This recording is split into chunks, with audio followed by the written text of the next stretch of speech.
Bom dia, pessoal. Mais um vídeo. Toda a escritura divinamente inspirada é proveitosa para ensinar, para redarguir, para corrigir, para instruir em justiça. Ensina, corrige e instrui na justiça. Vamos falar do livro de Enoque, analisar o livro de Enoque teologicamente. Amém?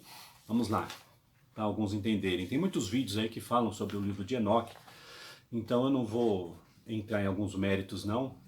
Quero fazer algo diferente aqui para vocês entenderem. Às vezes vemos assim pessoas colocando assim, fazendo ali, colocando respostas ali nos YouTubers, né?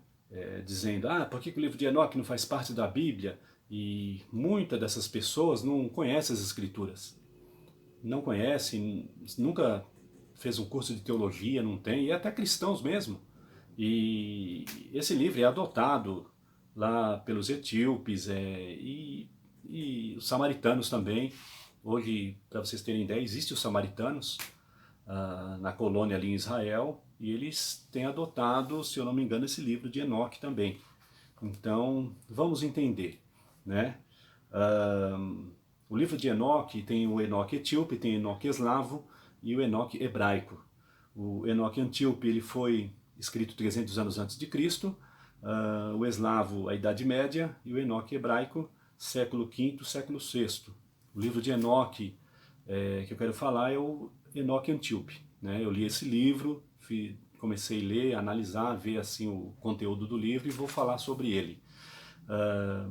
Do capítulo 1 ao 36 é o livro dos vigias, capítulo 37 e 71 é o livro das parábolas, é a divisão dele, 72 a 82 é o livro astronômico, livro dos sonhos de 83 a 90 e epístola de Enoque de 91 a 108, acaba ali no capítulo 108, ok? Muito bem, vamos lá, está tudo anotadinho aqui. A gente começa a ver assim, no período que foi escrito esse livro, foi no período interbíblico. O período interbíblico é o período, o último livro ali foi Malaquias, que é né, Malaquias, e o Antigo Testamento foi definido ali praticamente na época de Esdras, quando o Império Persa, através de Ciro e Dário, deu autorização para a reconstrução do templo, restauração dos muros, e ali começou a se organizar o judaísmo de novo. Porém, foi esse período assim que também organizou o canon do Antigo Testamento. Os livros do Antigo Testamento foram ali organizados e definidos. E é aceito até hoje, assim para nós, né, o reconhecimento, né? E na nossa divisão são os livros, são os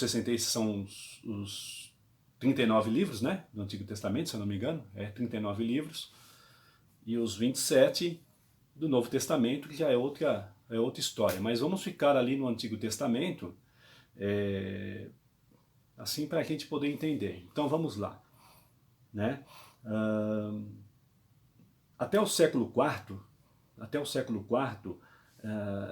havia ali 3 critérios ali para realmente a escolha de um livro inspirado e de um livro que não era inspirado por Deus, né? Seriam os apócrifos, né? Então, o primeiro termo é a apostolicidade, o segundo, concordância, e o terceiro, universalidade. A apostolicidade seria, funcionou mais assim, né? Essa norma funcionou mais assim para a formação do cânon do Novo Testamento, né? Mas não é sobre isso que nós vamos falar. Vamos entrar direto assim no livro de Enoque. Então vamos lá. O Enoque Etíope, ele fala ali sobre o dilúvio, ele fala ali sobre profecias, é um livro assim aparentemente escatológico, né? Então, para vocês terem ideia, por exemplo, o capítulo 56, o tema é última luta dos poderes pagãos contra Israel. Embora não fala nada de Israel, não está falando nada de Israel ali, né? Uma citação que ele fala é sobre os medo-persas. Eu achei até estranho essa citação em um dos capítulos, né? Porque a Média ela foi reunida por Dário e Ciro.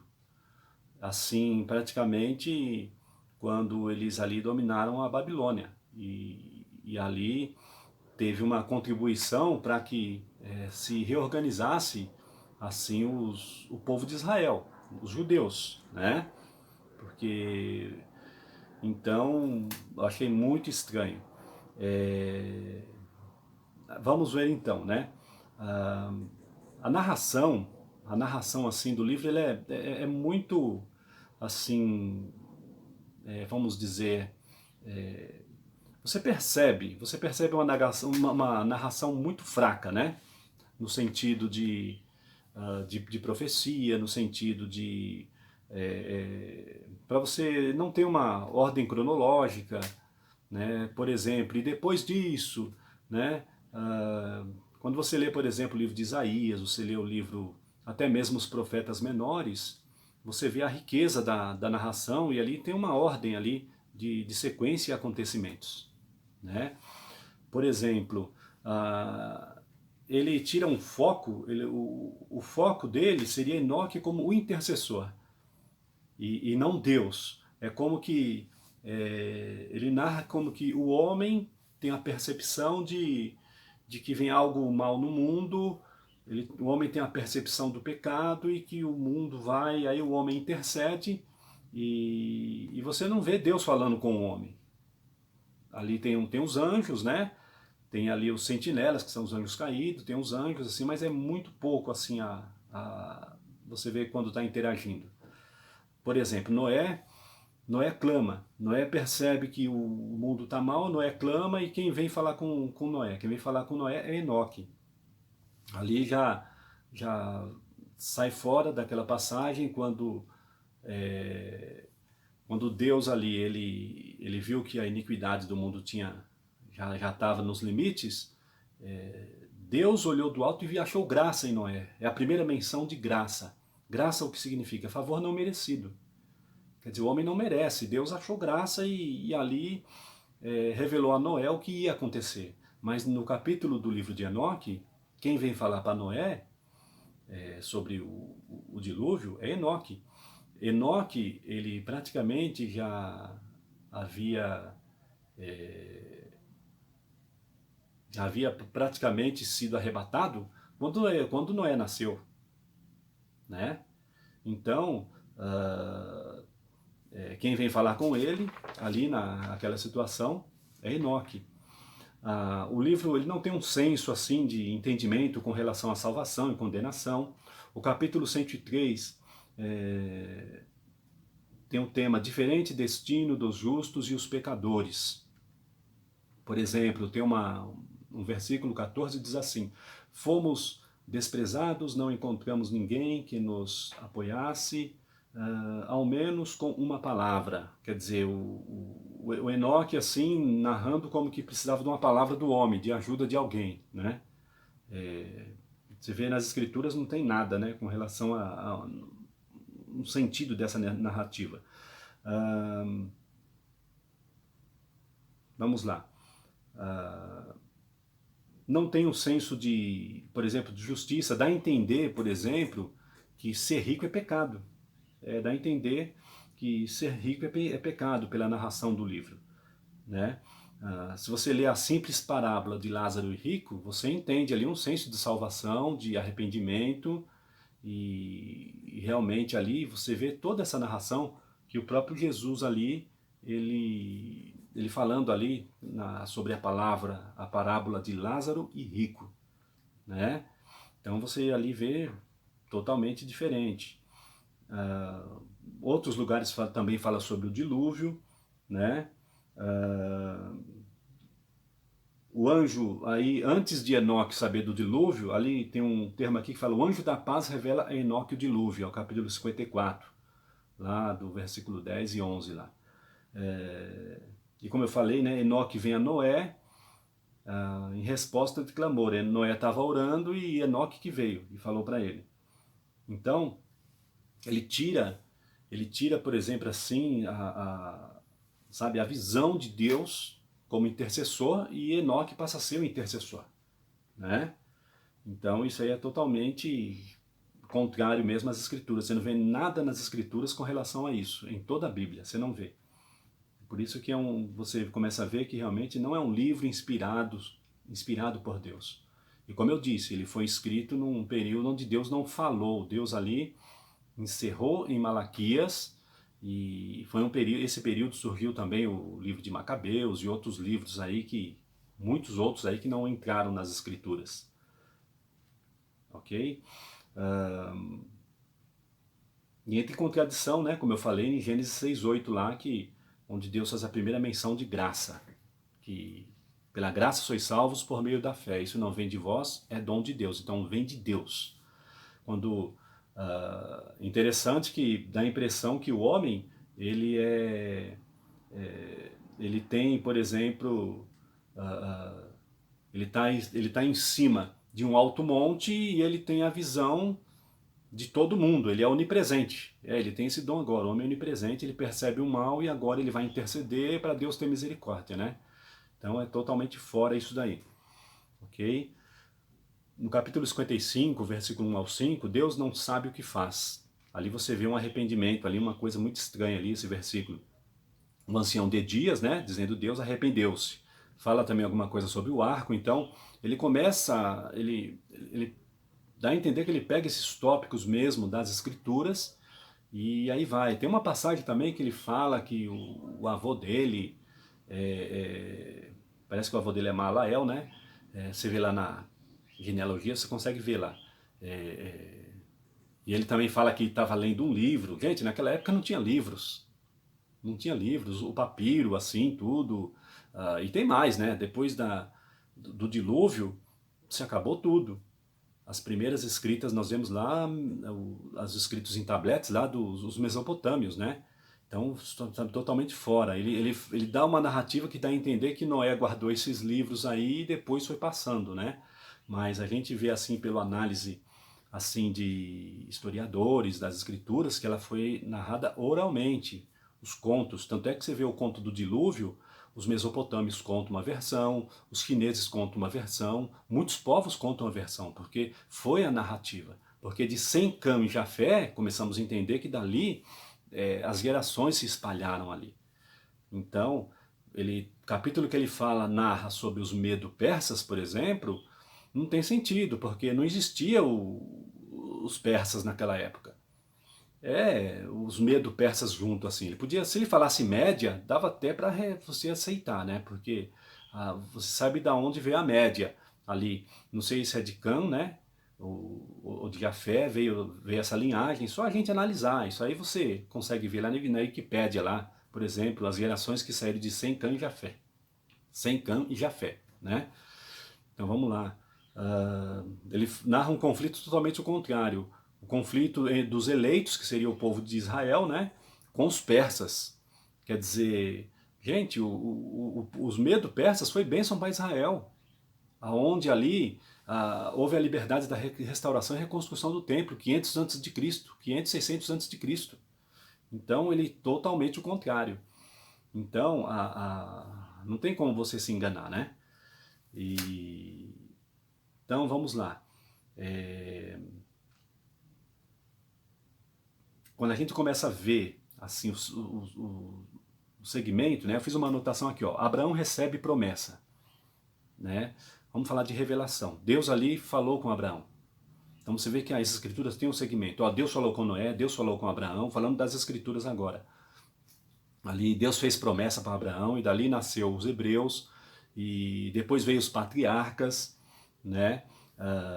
Como eu disse agora, o unificador da Pérsia e da Média foi Dário e Ciro, né? Na época. Então, no capítulo 56, o versículo 5, é onde Enoque narra ali sobre os Medo e Persas. O único povo que ele fala é o Medo e Persas, no livro todo, pelo menos que eu vi, né? Então não tem sentido ele mencionar Medo e Persas, que há mais ou menos 3.500 anos depois que houve assim a menção desses povos, né? Ali tendo como uma atividade importante ali para o cumprimento de profecia. Inclusive Isaías profetizou sobre Ciro. As escrituras é rica, gente. 100 anos antes dos medo-persas ali entrarem e conquistarem Babilônia, Isaías profetizou 100 anos antes sobre a vinda de Ciro. Deu até o nome do homem antes do homem nascer. Isso é tremendo, as escrituras é tremenda. Deixa eu mudar a página aqui. Então vamos lá. No capítulo 12, né, voltando um pouquinho atrás, Enoque esteve escondido. Ele narra que Enoque esteve escondido. Então você vê que é um livro que dá a entender assim, que tenta, tenta se encaixar assim nos acontecimentos proféticos, tudo. Tem uma parte lá que ele narra assim, a interpretação que alguém fez ali, a tradução, diz que é toda a história de Israel, e ele coloca ali símbolos, usando símbolos de vaca, de animal, de bezerro, de cabrito, de águia, de não sei o que, e vai fazendo uma comparação ali, toda uma narrativa ali, né, assim, em parábolas, né. Enoque também, Deus manda Enoque sentenciar os anjos caídos. Gente, a Bíblia narra que nós somos menores que os anjos, nós somos um pouco menores que os anjos. Então não tem sentido, realmente é fábula, como diz as escrituras, desviarão os ouvidos da verdade, Paulo falando a Timóteo, e voltando às fábulas, mitos, né? Contos extraordinários que não edificam, que não tem sentido. Então muitas pessoas gostam de fábulas e estão vivendo fábulas até hoje. O livro não tem uma sequência cronológica, como eu disse, né? Vamos ver mais aqui que eu anotei. Então vamos lá, gente. Tira a figura central que é Deus. Isso é um ponto de partida que, tirando a figura central que é Deus, né, já perde todo o conteúdo, o sentido assim, realmente. Né? Por exemplo, você vê lá, quando a destruição de Sodoma e Gomorra, Deus ali enviou os anjos. A única intercessão que teve, que Abraão intercede, porque ele já havia recebido a sentença. Então ele ali ora a Deus e começa ali a falar com Deus. Senhor, se tiver 50 justos, se tiver 40, se tiver até chegar a quantidade ali que foi a família de Ló, que os parentes dele, né? Então ali você vê algo assim, totalmente assim, diferente, mas não é um homem sendo intercessor, mandado por Deus. Não, é o homem intercedendo pelo homem, pedindo a Deus para que tenha misericórdia. Porque o homem recebeu a revelação que iria ser destruído ali aquela cidade. Então isso é diferente. Aí você vê a diferença, uma diferença muito grande. O homem como intercessor, isso aí é a margem que hoje o sistema católico romano tem os santos que intercede, cada santo para uma coisa, porque eles devem achar que Deus tem muita ocupação, então Deus colocou ali empregados, né? Desculpa o termo, mas é isso aí. Mas isso aí não tem sentido, tira o foco que é Jesus. Jesus diz o seguinte, Jesus diz, né? Tudo que pedir ao Pai em meu nome, eu vos darei. Então são ensinamentos que tiram praticamente o foco de que Jesus é o intercessor. Jesus é o Salvador. E isso é muito sério. Ok? É aí que nós vemos a confusão aí. Ok? As Escrituras é rica. Vamos falar nas Escrituras, a Bíblia. As Escrituras é rica, é o livro dos livros. Os profetas menores, por exemplo, é um exemplo. Você lê os profetas menores, como é rico ali a narração. Miqueias, por exemplo, fala do nascimento de Jesus e local, onde Jesus nasceu. Malaquias revela João Batista. O livro de Naum anuncia a ressurreição dos profetas, a primeira ressurreição ali, que fala quando Jesus foi crucificado, ele inspirou e ali viram assim profetas andando assim pela cidade de Jerusalém ali, foi a ressurreição. Joel fala do derramamento do Espírito, do nascimento da igreja. O livro de Joel é o que está falando ali sobre o nascimento da igreja, que ninguém sabia o que era igreja, ninguém entendia o que era a igreja de Cristo. E a igreja no Antigo Testamento é um mistério, era um mistério, né? Então, e ela se revela em Jesus. Tem no livro de Isaías que fala também um derramamento que haverá sobre o povo de Israel, que eu creio que vai se cumprir lá no 144 mil, que vão ter uma função muito grande na última semana de Daniel. Então, gente, essa escritura é rica, ela edifica, ela corrige, instrui em justiça, né? Como diz lá em 1 Coríntios 14, 3, mas o que profetiza fala aos homens para edificação, exortação e consolação. Então, muitas pessoas dão ênfase a esse livro porque não conhece as escrituras, não conhece. Alguém que fala assim é porque não lê. As pessoas têm preguiça de ler, elas recebem a informação de youtuber aí e vão aí abraçando como verdade. E não é assim, não é bem por aí. Ok? Livro de Joel, da efusão do Espírito, eu falei. Zacarias cita o preço de traição de Jesus, até o preço de traição de Jesus. Então, o Antigo Testamento todo, as Escrituras em todo menciona sobre Jesus. Eu vi um rabino fazendo narração sobre o livro de Isaías, capítulo 53, dizendo que o livro de Isaías 53 ali fala totalmente sobre Jesus. E ele disse que quando leu ele ficou tremendo tudo, porque na interpretação deles ali está falando de Israel. Mas não é, gente, é Jesus. Ali está falando, Isaías 53 está falando de Jesus. E ele se conformou com aquilo tal, e passando ali para a pergunta de todo o pessoal da sinagoga ali, que ele faz parte, e não, me deu até um alívio, porque realmente é o povo de Israel, né? Mas não é. Mas não é só o Isaías 53 que está falando de Jesus, é a escritura toda, o Antigo Testamento todo, né? Que fala ali sobre os profetas, a lei. Jesus mencionou sobre os profetas, as leis e os salmos, que está escrito de mim, e aí por diante. Ok? Então é isso aí. Muitos desviarão os ouvidos da verdade voltando às fábulas. Ok? Este é o vídeo que eu queria falar sobre Enoque, né? Algumas assim. Então é importante, antes de você falar qualquer coisa, é importante você analisar, examina, lê as escrituras. Jesus está voltando. E Deus, ele não é Deus de confusão. Deus não é Deus de confusão. Amém? Deus abençoe a todos. Que tenha uma semana abençoada no nome de Jesus. Obrigado.